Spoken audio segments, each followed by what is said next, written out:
Hello and welcome to No Recipe Required. Hope you're doing well. I'm Dave. Tonight I'm going to do a steak for you.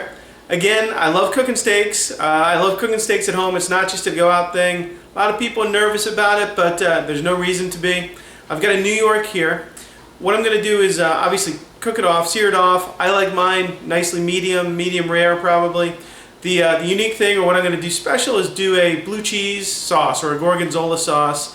I've had it in restaurants. We're going to replicate it at home. Super tasty. Let's go ahead and get started. Okay guys, so first thing we're going to do for our blue cheese dressing, our blue cheese sauce I should say, for our steak, for our New York strip, is make our sauce. I've got I'd call that maybe a tablespoon, almost a tablespoon of butter, and I just left this out on the counter to soften up a little bit. And then I'm going to add the same amount of blue cheese. Now what I do, I don't like to use the whole blue cheese or just blue cheese. I like to cut it with a little bit of butter. The butter brings its own, obviously great flavor for it. And I think, just the full blue cheese also gets, frankly, a little bit strong for me. You can use any kind of blue cheese you want. I prefer the softer, creamier blue cheeses as opposed to the crumblier stuff. So Roquefort is awesome. Gorgonzola is awesome as well. And then I'm also going to add a good tablespoon of parsley. It's that simple. Then just with a fork, and this is why I let it get soft. This becomes much easier. I just kind of mix it all together, mash it together to form a nice paste. I find you need, probably 2 to 3 tablespoons per New York strip that you're going to do. Obviously, this technique goes great with almost any steak. And once you get it just kind of mixed together, you can just pop it back in the fridge, or if you're going to use it relatively soon, leave it out. That's totally fine. If you're going to store this long term, you can do this easily days ahead of time.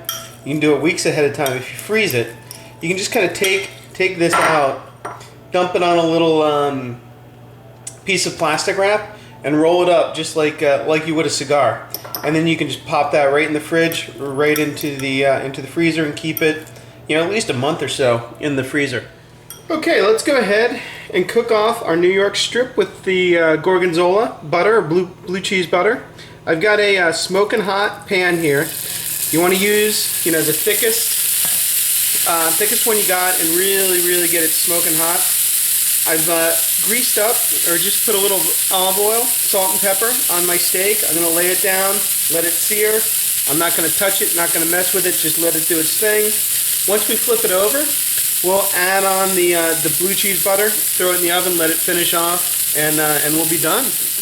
Okay, my New York's been going for about 5 minutes, high heat, haven't touched it, but I can start seeing signs that it's ready to flip. The outside edges down here are looking nice and crusty, and that's exactly what I'm looking for.